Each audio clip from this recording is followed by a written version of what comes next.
boomerangs, bombs, dungeons, magic swords, puzzles, and green tunics. Welcome to The Legend of Zelda.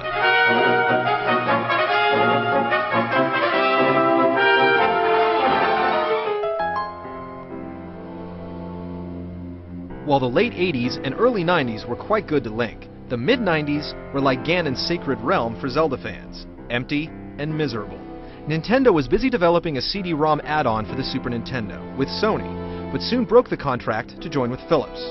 Sony went on to create the PlayStation, and Nintendo eventually dropped the add-on project altogether.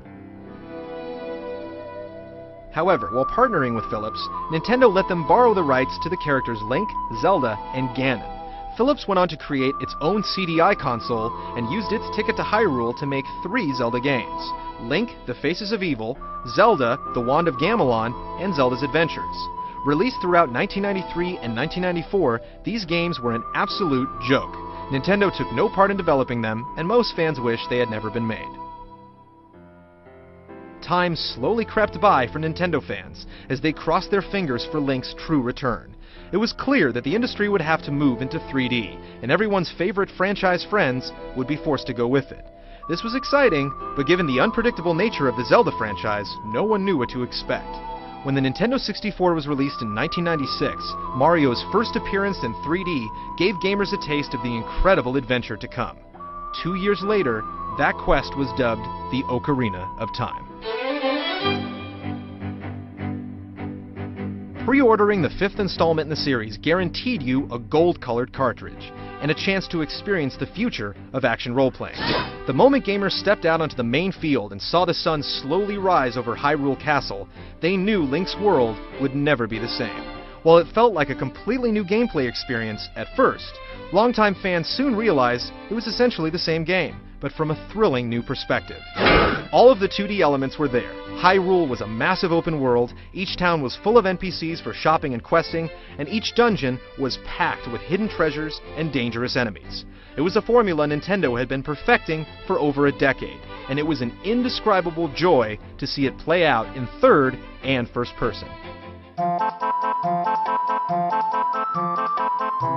Players had to rediscover and relearn the boomerang, the bow, and hookshot, as well as wield the Master Sword with unprecedented precision.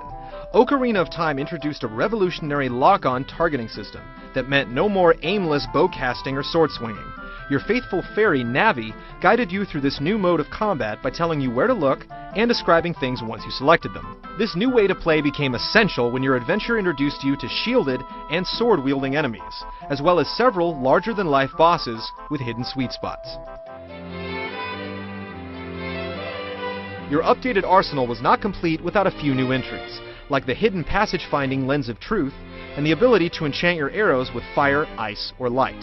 Having already made a fashion statement with his signature green getup, Link could now try on a red tunic for fire protection and a blue tunic for breathing underwater.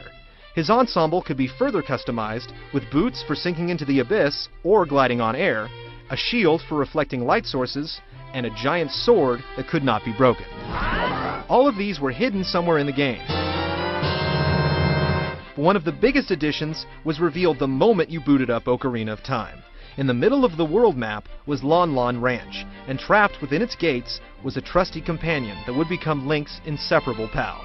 After a couple of trips around the track and a triumphant leap over the wall, the horse Epona was yours to ride. She would come when called, leap when able, and free Link up to use his bow and arrow while racing across the open countryside.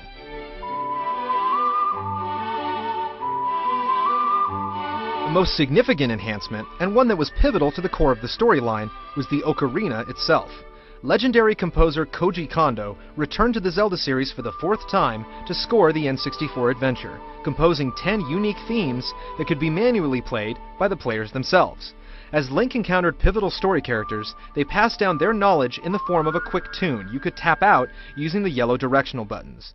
These infectious ditties served as the backbone for the game's brilliant musical score.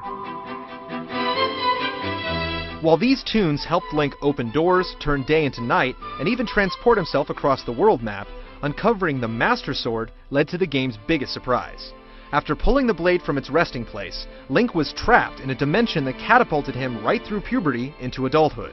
This plot shift changed everything from the weapons he could use, to the moves he could perform, to the places he could go. But no location he rediscovered in this apocalyptic future was the way he left it. In the time Link was gone, Ganon had cast his evil shadow over the land and tainted all who lived there, similar to his nefarious deeds in A Link to the Past. While Link could eventually travel back to the time he remembered, he would have to face off against an oversized future Ganon to stop him once and for all. While many expected the next Zelda title from Nintendo to exceed everyone's expectations, Ocarina of Time was truly a masterpiece. The graphics